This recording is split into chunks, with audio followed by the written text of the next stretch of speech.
Siddhu just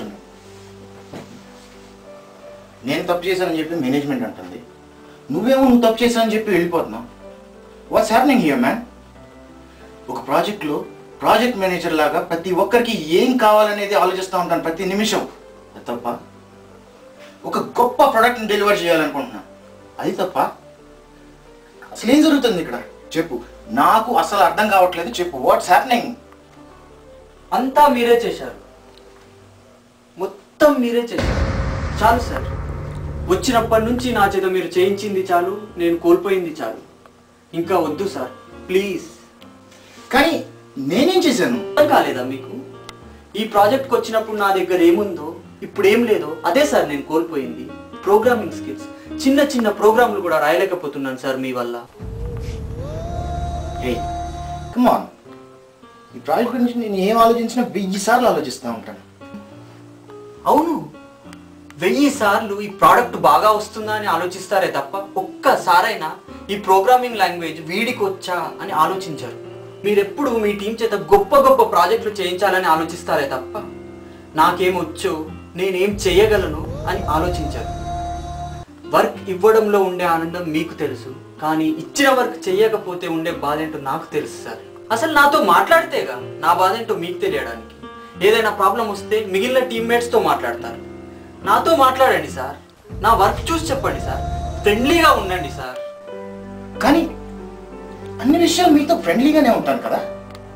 చెప్తారు కానీ ఉండరు, ఎందుకంటే అంతా మీకు నచ్చినట్టే జరగాలి కదా. ఇచ్చిన వర్క్ ఏ లాంగ్వేజ్లో చేయాలో ఎలా చేయాలో కూడా మీరే చెప్తారు. నాకు ఎలా ఉంటుందో తెలుసా? నాకు ఇది రాదు, నేను ఇది చేయలేనని గట్టిగా అరవాలనిపిస్తుంది. C++లో చేయమంటారు, నేను చేస్తా. కానీ నేను చేసేలోపు మీరు జావాలో ఫినిష్ చేస్తారు. నవ్వుతున్నారు సార్ ఆఫీస్లో అంతా. నేనేదో కోడ్ రాస్తాను, కానీ దాన్ని అందంగా ఎలా రాయాలో, తక్కువ లైన్లలో ఎలా రాయాలో అది మీరే చెప్తారు. నేను ఎలా రాయాలో కూడా మీరే చెప్తే నేనెందుకు సార్ కోడింగ్ చేయడం? చివరకు డీబగ్గింగ్ ఎలా చేయాలో కూడా మీరే చెప్తే ఒక్క విషయం కూడా అర్థం కావట్లేదు సార్. మీకు తెలీదు, మీరు చెప్పింది చేయలేక, నాకు నచ్చింది చెప్పలేక నరకం చూశాను సార్, నరకం.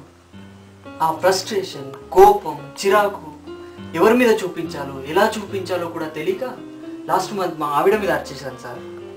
పుట్టింటికి వెళ్ళింది, ఇంకా రాలేదు, ఇంకా వస్తుందని నమ్మకము లేదు. అసలు నేనెందుకు ఇలా ఉన్నానో నాకే తెలియకపోతే ఆవిడకేం తెలుస్తుంది సార్? వెళ్ళిపోయింది, నేను తన కరెక్ట్ కాదని వెళ్ళిపోయింది. నేను ఈ ప్రాజెక్ట్లో చేరినప్పుడు ఆవిడకు ప్రామిస్ చేశాను, ఒక బెస్ట్ ప్రోగ్రామర్ అవార్డు తీసుకుంటాను. కానీ ఈరోజు చెప్తున్నాను, ఈ కంపెనీ ఒక బెస్ట్ ప్రోగ్రామర్ని కోల్పోతుంది సార్. సరే, నేను ఇప్పుడు టెస్టింగ్ చేయాలి అంతే కదా, చేస్తాను. కానీ అది కూడా సరిగ్గా చేయలేనని నాకు తెలుసు సార్. ప్రాజెక్ట్ మేనేజర్గా మీరు ఇన్నాళ్ళు గెలిచాను అనుకుంటున్నారు కదా, కానీ మిమ్మల్ని గెలిపించడానికి 24 నెలలుగా నేను ఓడిపోతూనే ఉన్నాను సార్.